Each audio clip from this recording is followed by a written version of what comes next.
પાંડેસરા ખાતે બાળક દ્વારા સાયકલની ચોરી કરવામાં આવી છે।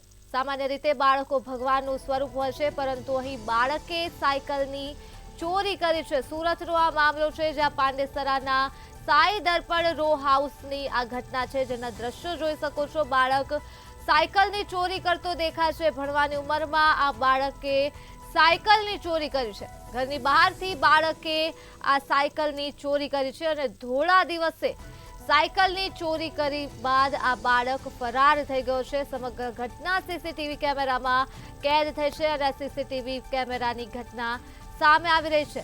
તો વિગતો મળી રહી છે સુરત ખાતેથી। સુરતના પાંડેસરામાં બાળકે સાયકલની ચોરી કરી છે। ભણવાની ઉંમરમાં આ બાળક ચોરી કરી રહ્યો છે સાયકલની, ત્યારે આ સીસીટીવી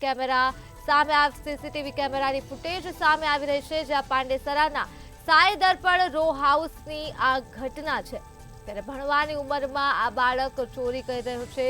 થોડા દિવસે આ બાળક ચોરી કર્યા બાદ સાયકલ લઈ ફરાર થઈ રહ્યો છે અને આ સમગ્ર ઘટના સીસીટીવીમાં કેદ થઈ છે। તો સુરતથી આ મામલો સામે આવી રહ્યો છે, જ્યાં બાળક દ્વારા સાયકલની ચોરી કરવામાં આવી છે।